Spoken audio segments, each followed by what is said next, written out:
السلام علیکم ناظرین، اس وقت میرے ساتھ موجود ہیں مار عابد سیال، ایڈوکیٹ ہائی کورٹ۔ آئیے آپ کو ان سے بھی ملواتی ہوں۔ السلام علیکم۔ وعلیکم السلام جی۔ سر کیسے مزاج؟ ٹھیک اللہ کا۔ سر ایسا ہے کہ 2013 میں شروع ہونے والا مقدمہ 2019 میں اس کا فیصلہ آیا کہ پرویز مشرف کے خلاف جو فیصلہ دیا جسٹس وقار سیٹھ نے، آپ اس کے بارے میں کیا آپ کے تاثرات ہیں؟ جو فیصلہ جج صاحب نے کیا ہے وہ قانون اور آئین کے مطابق ہے۔ اس سے ڈینائی کرنا، اس کے خلاف بغاوت کرنا، اس کو نہ ماننا، یہ بھی کنٹیمپٹ آف کورٹ ہے۔ اور دوسری بات یہ ہے کہ اس کی اپیل کا حق ہے، انہیں اتنا نہیں ہو جانا چاہیے سیریس۔ یہ ججز نے پہلا فیصلہ نہیں کیا، باقی پچھلے فیصلے دیکھ لیں تو اگر ایک جرنیل کے خلاف فیصلہ آ گیا ہے تو اس میں اتنا زیادہ آگے بڑھ جانے کی ضرورت نہیں ہے کہ ملک رہے۔ اگر ان کے پاس رہے کنٹرول تو ملک رہے، اگر ان کے پاس کنٹرول نہ ہو۔ کتنے سیاستدان لٹکائے گئے ہیں، کتنے سیاستدانوں کو گھر بھیجا گیا ہے، جرنیل کو کوئی پوچھنے والا نہیں ہے۔ اس نے ٹھیک ہے اس نے 3 جنگیں لڑی ہیں، لیکن غداری تو کی جا سکتی ہے نا۔ اگر اس نے کی ہے، ثابت ہوئی ہے تو فیصلہ اس کے خلاف آیا ہے۔ اس میں جج صاحب کے فیصلے کو غلط کہنا تو ان کو نہیں نا حق۔ سر ٹھیک ہے سزا دی جائے، لیکن وہ جو ورڈنگ اینڈ پہ یوز کی گئی کہ انہیں اگر یہ فوت ہو جائیں تو ان کی لاش کو گھسیٹ کر ڈی چوک لایا جائے اور 3 دن کے لیے لٹکایا جائے، اس پر آپ کیا کہیں گے؟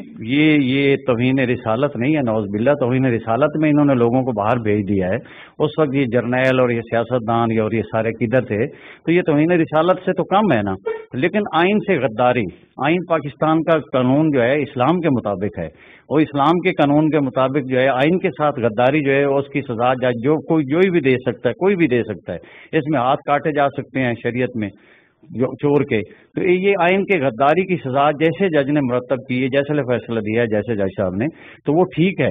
اس کے خلاف اپیل میں چلے جائیں، اتنا آگے جانے کی ضرورت ہی ویسے ان کو نہیں ہے کہ کبھی آصف غفور پریس کانفرنس کر رہا ہے، کبھی جناب آرمی کا فلاں کر رہا ہے۔ تو آرمی کو تو پارٹی بننا ہی نہیں چاہیے۔ اس کے قانونی طور پہ اس کے جو نقائص ہیں ان کو چیلنج کریں ہائی کورٹ میں، اور ہمیں پتہ ہے کہ ہائی کورٹ میں یہ فیصلہ ڈسمس کروا لیں گے۔ یہ ان کے دونس کے فیصلے آتے ہیں، یہ فیصلے اپنی مرضی سے کرواتے ہیں۔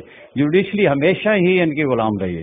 اگر ایک جج نے ان کے خلاف فیصلہ دے دیا ہے تو اب ان کو اتنا آگے جانے کی ضرورت نہیں ہے۔ یہ پبلک کا دیکھیں، پبلک کو ایسے انتقام کا نشانہ نہ بنائیں جوڈیشلی کو۔ جوڈیشلی مضبوط ہے، اور جوڈیشلی نے جو فیصلہ کیا ہے وہ میرے خیال کے مطابق تاریخ میں پہلا فیصلہ جرنیل کے خلاف آ گیا۔ جو جرنیل بغاوت کر گئے ہیں، جن کو اگلے دن انہوں نے بریگیڈیئر کو پھانسی دی ہے، وہ اس نے تو فوج کا آئین توڑا ہے نا۔ اگر وہ آئین ملک کا آئین توڑا جاتا ہے تو اس میں اگر جج نے سزا دے دی تو اس میں کون سی توہین رسالت ہو گئی؟ ان کو اپیل کا حق ہے، جا کے اپیل کریں۔ جی ان کا کہنا ہے کہ ان کا پرویز مشرف کو اپیل کا حق ہے، وہ اپیل اپنی استعمال کریں۔ جی اللہ حافظ، تھینک یو سو مچ۔